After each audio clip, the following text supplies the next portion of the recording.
함께 사도신경으로 신앙 고백하시겠습니다. 나는 전능하신 아버지 하나님 천지의 창조주를 믿습니다. 나는 그의 유일하신 아들 우리 주 예수 그리스도를 믿습니다.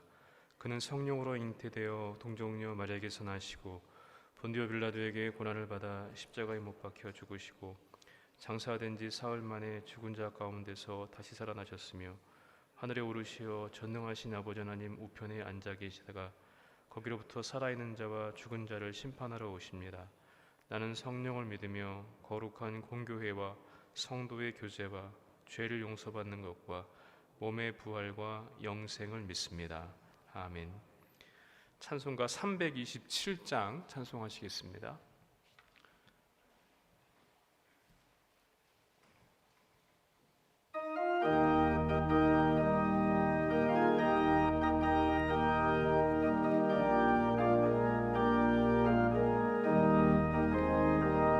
주님 주실 화평 믿음 얻기 위해 너는 정성껏 기도했나. 주의 제단 앞에 모두 바치기 전 복을 받을 줄 생각 마라. 주의 제단에 산제사 드린 후에 주의 맘을 주장하니 주의 뜻을 따라 그와 동행하면 영생 복락을 누리겠네. 주의 밝은 빛에 항상 활동하며 선한 사업을 힘쓰겠나. 자유 얻으려면 주의 뜻을 따라 너의 모든 것 희생하라.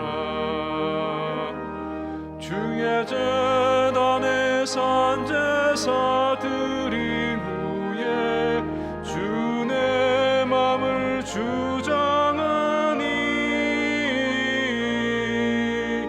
주의 뜻을 따라 그와 동행하면 영생 복락을 누리겠네. 주의 제단 앞에 모두 바친 후에 주와 온전히 사귀겠네. 주님 주신 기쁨 또한 그의 사랑 얻지 말로 다 형용하랴. 주의 제단에 산제사 드린 후에 주의 맘을 주장하니 주의 뜻을 따라 그와 동행하면 영생 복락을 누리겠네.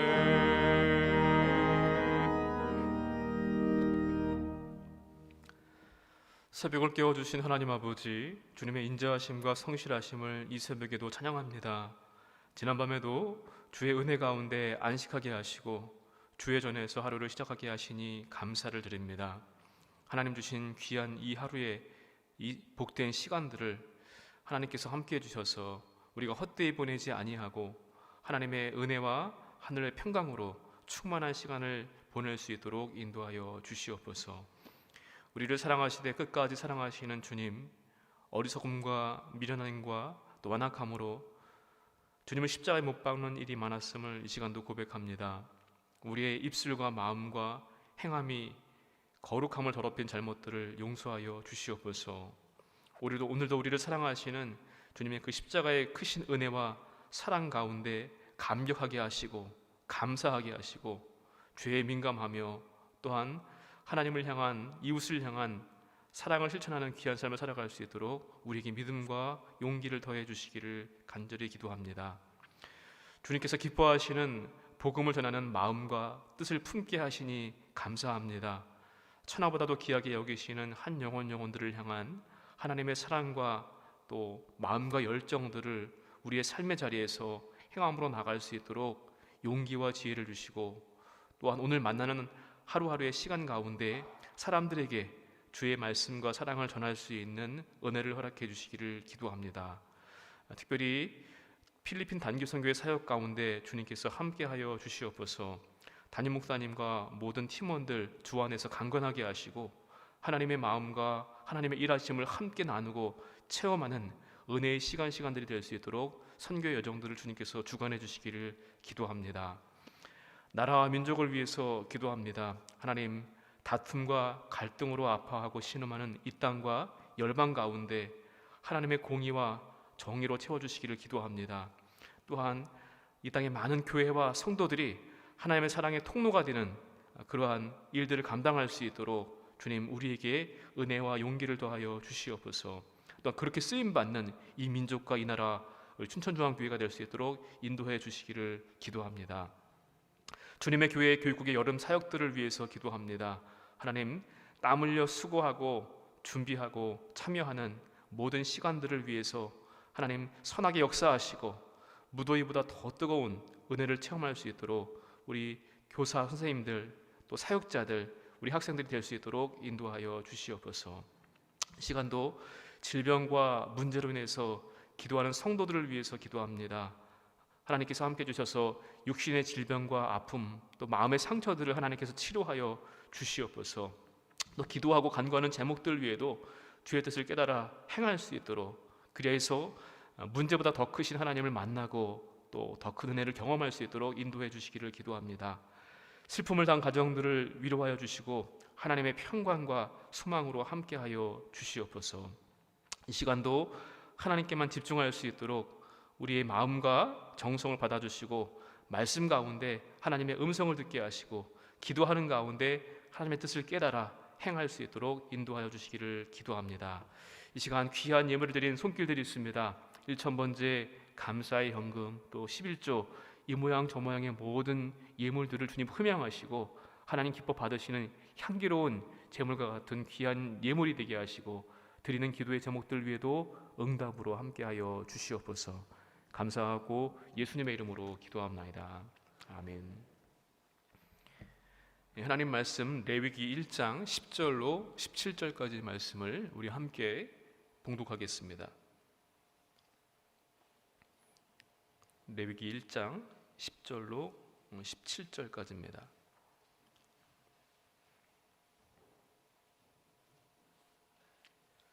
만일 그 예물이 가축대의 양이나 염소의 번제이면 흠없는 수컷으로 드릴지니 그가 제단 북쪽 여호와 앞에서 그것을 잡을 것이요 아론의 자손 제사장들은 그것의 피를 제단 사방에 뿌릴 것이며 그는 그것에 각을 뜨고 그것의 머리와 그것의 기름을 베어낼 것이요 제사장은 그것을 다 제단 위에 불 위에 있는 나무 위에 버려놓을 것이며 그 내장과 그 정강이를 물로 씻을 것이요 제사장은 그 전부를 가져다가 제단 위에서 불살라 번제를 드릴지니 이는 화제라 여호와께 향기로운 냄새니라.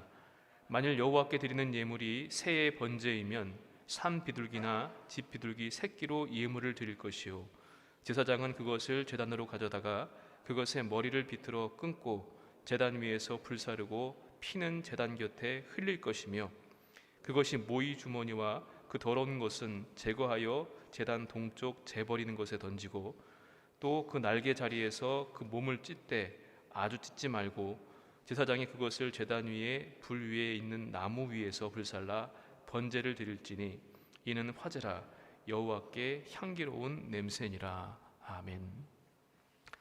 할렐루야. 우리 주님의 은혜와 평안이 여러분의 삶 가운데 함께 하시기를 주님의 이름으로 축복합니다. 다윗과 솔로몬의 시대에 성전이 세워지기 전에 기브온이라고 하는 곳에는요 여호와의 장막과 번제단이 설치되어 있었습니다. 솔로몬이 이곳에서 하나님께 제사를 드리게 되었는데요 그 유명한 솔로몬의 1천 번제입니다. 그런데 이 1천 번제라고 이야기를 했을 때 우리가 오해하는 부분이 있습니다. 어떻게 오해를 하는가 하면은요 1000회에 걸쳐서 제사를 드리는 것으로 오해하기도 하고요. 아니면 헌금을 1,000번 나누어서 드리는 헌금 이야기로만 잘못 오해한다는 것입니다. 그런데 역대기 말씀 보니까요, 이런 말씀들이 있습니다. 솔로몬이 그 위에 1,000마리 희생으로 번제를 드렸더라. 또 다윗의 이야기도 그렇고요. 성전 봉헌식을 했을 때에도 1만 마리, 1만 2천 마리의 제물로 하나님께 제사를 드리는 그런 이야기들이 나옵니다. 그러니까 솔로몬의 1천 번제는 1천회의 그런 것이 아니라 1천 마리의 희생 제물로 하나님께 제사를 드렸던 그러한 제사였습니다. 여러분, 비용으로 따진다고 한다면 1천 마리의 번제물을 드린다, 얼마나 될까요?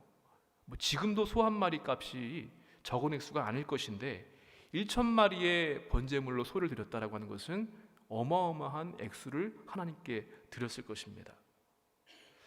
또 1천 마리의 제물로 제사를 드리는데 그 시간은 얼마나 시간이 걸렸을까요? 이거 역시 상당한 시간이 걸리지 않았을까 우리가 추측을 해볼 수 있습니다. 다시 말하면 1천 번제라고 하는 것은요, 하나님을 향한 어마어마한 희생과 헌신, 사랑과 정성이 담긴 그러한 제사였다는 것입니다. 단순히 헌금 이야기 혹은 1천회의 제사 그것을 의미하는 것이 아니라 그렇게 하나님을 향한 온전한 헌신과 희생과 사랑, 이 모든 것들을 다 담아낸 그러한 예배의 행위였다는 것을 우리가 이해해야만 합니다.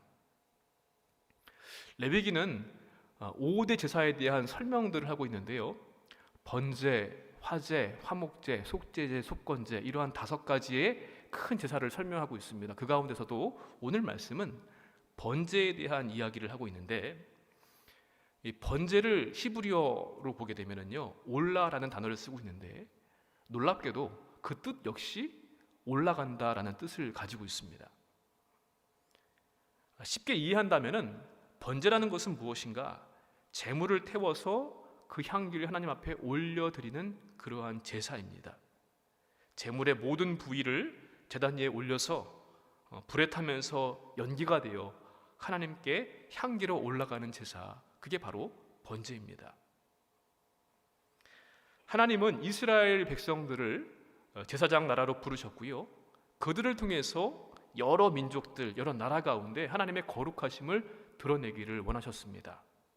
그리고 그 가르쳐 주신 제사 제도를 통하여서 하나님의 뜻을 드러내는 중요한 그런 도구로 삼으신 것이 제사법이었습니다. 그러면 하나님께서 번제를 통해서 우리에게 가르쳐 주시는 중요한 뜻은 어떠한 것들이 있을까요?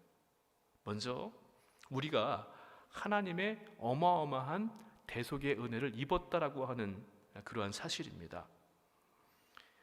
레위기 1장 4절 말씀 보니까 이렇게 말씀합니다. 그는 번제물의 머리에 안수할지니 속죄가 될 것이라.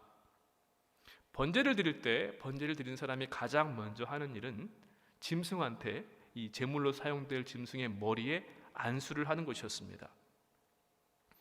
이 사마크라고 하는 단어를 쓰고 있는데 제물의 머리에 힘을 주어서 누르는 행위, 그게 바로 안수였는데 이 일을 통해 나와 제물이 하나입니다 라는 것을 나타내는 것이었고, 그래서 제사를 드리는 사람의 모든 죄가 그 짐승에게 덮어 씌워진다라는 것을 우리가 어제도 말씀을 나누었습니다.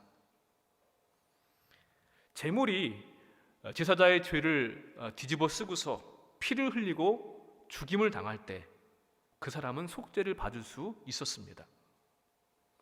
제물의 몸이 조각나고 잘려지고 태워질 때 제사 드리는 사람의 죄 역시 조각나고 잘려지고 태워지는 것입니다. 말씀 보니까 번제를 드리는 짐승들의 여러 종류들을 설명하는 것을 볼 수 있는데요, 우리 10절과 14절의 말씀을 같이 한번 읽어보도록 하겠습니다. 먼저 10절입니다. 만일 그 예물이 가축대 양이나 염소의 번제이면 흠없는 수컷으로 드릴지니. 14절입니다. 만일 여호와께 드리는 예물이 새의 번제이면 산비둘기나 집비둘기 새끼로 예물을 드릴 것이요. 아멘. 조금 돈이 여유가 있는 사람은요, 짐승을 소로 제물로 삼아가지고 그렇게 제사를 드렸을 것입니다.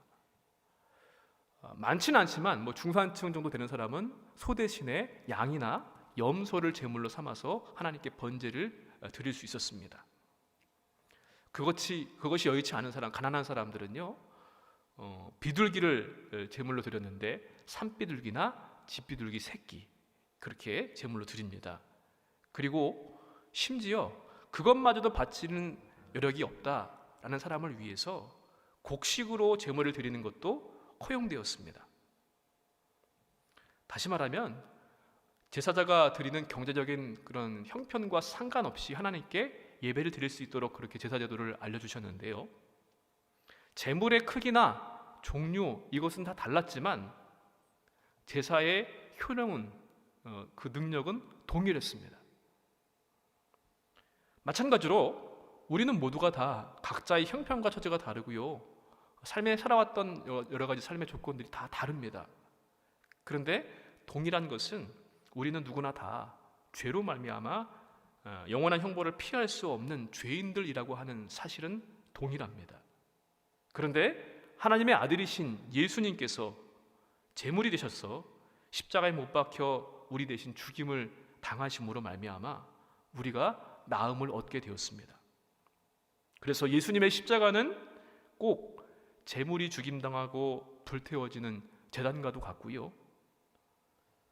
또 죽임당하신 예수님은 각을 뜨고 잘려져서 태워지는 희생 제물과도 같습니다. 그래서 세례자 요한은 예수님을 가리켜서 뭐라고 이야기를 했습니까? 세상 죄를 지고 가는 하나님의 어린 양이다 그렇게 표현을 했습니다. 인정사정 없이 짐승의 가죽을 벗기고 머리를 잘라내고 조각내고 그때에 사방팔방으로 피가 튀고 쏟아지고 흘려지는 피비린내가 진동을 했을 것입니다. 상상만 해도 끔찍하고 좀 혐오감이 드는 그러한 모습들입니다. 그런데 그렇게 처참하고 고통스러웠던 그러한 정도만큼이나 내 죄가 바로 그렇다는 것을 우리는 생각할 수밖에 없습니다. 내가 받은 대속의 은혜가 표현할 수 없는 얼마나 큰 것인지를 우리는 꼭 잊지 말아야만 합니다. 하나님의 구원의 은혜는요, 이렇게 빈부귀천, 남녀노소, 동서고금을 막론하고 누구에게나 베풀어지기를 하나님께서 원하셨습니다. 사랑하는 성도 여러분, 이스라엘 백성들은 구약시대에 이렇게 번제를 드릴 그때마다 하나님의 죄 용서하심을 받고 삶 속에서 범하게 되는 죄를 이겨낼 수 있었습니다. 우리는요, 내 모습을 돌이켜보게 되었을 때 잔인하다 싶을 만큼 단호하게 비틀고 자르고 꺾어져야 할 죄의 근성, 죽어야 할 것들이 어떠한 것들이 아직도 남아 있습니까? 지금도 예수님께서는요, 짐승의 피가 아닌 예수님 당신의 피를 가지시고 하나님께로 나아가심으로 말미암아 우리에게 은혜를 허락해 주심을 여러분 기억하시기를 바랍니다. 끝없는 은혜와 사랑 앞에서 죄 용서하심과 우리를 새롭게 하시는 은혜를 누리시기를 바랍니다. 번제를 통해서 우리는 다시 한번 하나님께서 내게 베푸신 하나님의 은혜, 그 사랑을 새롭게 깨닫고 감사하고 찬양하는 이 하루가 되시기를 주님의 이름으로 간절히 축원을 드립니다. 또 한 가지 번제를 통해서 우리에게 주신 하나님의 교훈은 무엇인가 하면은요, 바로 우리가 하나님께 헌신을 드려야 한다, 전적인 온전한 헌신을 드려야 한다라고 하는 그런 사실입니다. 10절부터 13절까지 말씀은 양과 염소에 대한 번제를 설명하고 있는데요, 우리 10절, 11절의 말씀을 다시 한번 함께 읽어보도록 하겠습니다. 만일 그 예물이 가축대의 양이나 염소의 번제이면 흠 없는 수컷으로 드릴지니 그가 제단 북쪽 여호와 앞에서 그것을 잡을 것이요 아론의 자손 제사장들은 그것의 피를 제단 사방에 뿌릴 것이며. 아멘. 제물을 도살을 하게 되었을 때요, 소와 크게 다르지 않습니다. 양이나 염소 역시 마찬가지인데 그런데 특별히 수컷을 언급하고 있는 것을 볼 수 있는데요. 왜냐하면 암컷보다는 수컷이 일을 할 때 일의 현장에서 더 유용하고 힘도 세고 그렇게 여겨졌기 때문에 사실은 농경사회에서 암컷보다는 수컷이 더 귀한 동물일 수도 있습니다. 더 중요한 것은 흠 없는 수컷이었다는 것입니다. 주로 1년 된 흠 없는 수컷을 사용했는데, 왜냐하면 그때가 가장 아름답고 이쁠 때라고 합니다. 그러니까 하나님께 드리는 제사의 제물은 다를지 모르겠지만 양, 염소, 그들 가운데 가장 귀하고 아름다운 시기에 하나님께 그것을 뽑아서 제물로 드렸다는 것입니다. 또 14절부터 17절까지 말씀에서는요, 새에 대한 번제를 설명을 합니다. 우리 14, 15절 말씀을 또 함께 읽어보겠습니다. 만일 여호와께 드리는 예물이 새의 번제이면 산비둘기나 뒷비둘기 새끼를 예물을 드릴 것이요, 제사장은 그것을 제단으로 가져다가 그것의 머리를 비틀어 끊고 제단 위에서 불사르고 피는 제단 곁에 흘릴 것이며. 아멘. 가난한 사람들을 위해서 새로 번제를 드리는 것도 허용되었습니다. 산비둘기이든 뒷비둘기이든. 그런데 조금 다른 것이 있는데, 산비둘기 같은 경우, 야생 같은 경우에는요, 어떠한 것이든지 그 고기가 부드럽고 맛이 좋지만 집에서 키운 것들은요, 나이가 들면은 질겨져서 맛이 없답니다. 고기로 먹기에는. 그래서 뒷비둘기 새끼를 이야기하고 있는데, 여러분, 먹는 것으로도 이게 부족하다라고 한다면은 제사로 드릴 것은 더 말할 것도 없을 것입니다. 그래서 새끼를 사용하게 했는데, 이 말은 곧 무엇인가 하면은 귀하고 좋은 것을 하나님께 제물로 드렸다는 것입니다. 절차는 비슷합니다. 다른 점이 있다면은 새는 좀 크기가 작기 때문에 양이나 염소처럼 칼을 사용하지 않고 죽이는 일이었습니다.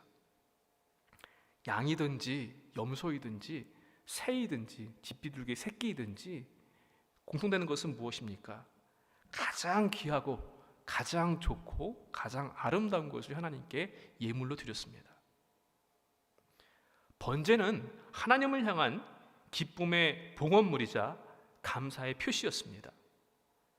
전적인 헌신과 아낌없이 드리는 것의 그런 표상이 바로 이러한 제사의 모습과 태도였습니다. 제물의 크기나 종류, 이것은 상관이 없습니다. 중요한 것은 깨끗하냐, 아름다운 것이냐, 귀한 것이냐, 내 마음을 다 쏟은 제물이냐 하는 것입니다. 그래서 제물은 곧 제사를 드린 사람, 헌신자, 그 모습과 같습니다. 예수님이 십자가를 지실 때에도 자원해서 스스로 지지 않으셨습니까? 예수님은 유다의 배신도 이미 알고 계셨고요, 예루살렘에 가시면 십자가에서 죽임을 당할 것도 알고 계셨습니다. 그런데 마치 십자가를 마주 나가기라도 하듯이 그렇게 십자가를 향해서 가셨던 모습을 우리는 알 수 있습니다. 번제에서 가장 중요한 말씀은 무엇입니까? 오늘 9절, 13절, 17절 말씀 보니까 이렇게 말씀합니다. 여호와께 향기로운 냄새니라. 고기 타는 냄새가 좋았을까요? 가죽의 특성상 불에 잘 타지도 않을 뿐더러 제물의 여러 부위들이 타는 냄새들을 한번 상상을 해보십시오. 향기로운 냄새가 아니라 악취가 될 수밖에 없을 것입니다. 그런데 하나님께서는 제사를 드리는 사람의 온전한 헌신과 정성을 보시고 그 악취마저도 향기로운 냄새로 받으신다는 것입니다. 흠없는 것, 가장 좋은 것을 하나님께 드린다고 하는 것은 나 자신을 하나님께 드리는 헌신의 표현입니다. 하나님이 나에게 가장 귀한 분이십니다 라는 것을 나타내는 그런 모습이었습니다. 하나님께 나아가는 사람들은, 우리 그리스도인들은 바로 이러한 헌신의 모습이 필요한 줄로 믿습니다. 여러분, 그동안 우리가 예배에 수많은 시간들을 참여하게 되었을 텐데 예배를 드릴 때 어떠한 마음으로 참여하십니까? 예배의 자리에서 내가 은혜 받기를 원하고 내 기도와 소원이 성취되기를 원하는 모습으로 예배에 기도회에 참여할 때가 많지 않았습니까? 그런데 그것은 두 번째고요.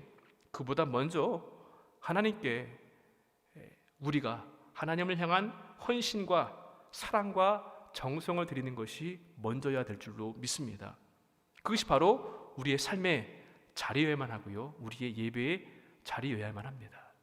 이것이 바로 번제를 통해서 주시는 하나님의 교훈입니다.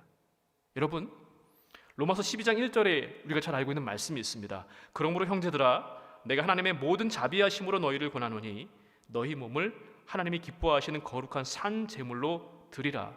이는 너희가 드릴 영적 예배니라. 아멘. 번제를 통해서 우리는 무엇을 깨달아야만 합니까? 찢겨지고 가죽이 벗겨지고 잘려지고 모든 것이 다 태워지는 끔찍하고 고통스러운 그러한 모습들, 그게 바로 나의 죄의 모습이고요, 말로 표현할 수 없는 그러한 어마어마한 사랑과 은혜를 그 짐승, 아니 예수님의 그러한 모습 때문에 우리가 은혜를 입었다는 것을 잊지 말아야 될 줄로 믿습니다. 그리고 그 은혜를 입은 우리이기 때문에 우리 역시 하나님을 향한 온전한 헌신과 정성으로 하나님께 예배하는 모습, 삶을 드리는 산 제사의 삶을 살아야 될 줄로 믿습니다. 가장 귀하고 아름답고 좋은 모습으로 오늘 우리에게 주신 그 하루의 시간들 동안 우리의 각자의 삶의 자리에서 하나님의 은혜를 감사하고 하나님의 은혜에 나의 헌신을 드리는 귀한 삶을 살아가시는 우리 모두가 되시기를 주님의 이름으로 간절히 축원을 드립니다. 우리 시간 함께 말씀을 생각하시면서 또 우리 각자의 기도의 제목들을 놓고 기도하겠습니다. 하나님, 번제 예식을 통하여 하나님의 은혜를 다시 한번 깨닫게 하시니 감사합니다. 우리 또한 하나님을 향한 가장 아름답고 귀하고 또 아름다운 것을 드릴 수 있는 이 하루의 시간이 될 수 있도록 인도하여 주시옵소서. 우리 함께 합심하여 기도하겠습니다. 거룩하신 하나님, 감사합니다. 오늘도 우리에게 주신 말씀을 기억합니다. 하나님, 번제 예식을 통하여 우리에게 주신 하나님의 귀한 은혜와 사랑을 깨닫게 하시니 감사드립니다. 우리가 받은 말씀 믿음대로 살게 하시고 하나님 잊지 않고 살게 하시고 받은 은혜에 감사를 살아갈 수 있는 거룩한 삶의 자리에 될 수 있도록 인도하여 주시옵소서. 주님, 기도하며 나갑니다. 우리 삶의 모든 모습마저도 아버지 있는 모습 그대로 나의 삶의 자리, 가정과 일터와 학교와 삶의 자리 모든 그 곳마다 주님의 은혜를 드러내고 나의 사랑과 정성 모든 것들을 쏟아내 드릴 수 있는 하나님 귀한 삶이 될 수 있도록 인도하여 주시옵소서. 아버지, 이 시간 기도합니다. 주신 말씀 주시옵소서. 아버지, 은혜를 받기 위해서 내 기도 소원을 숨지는 것은 먼저 하나님을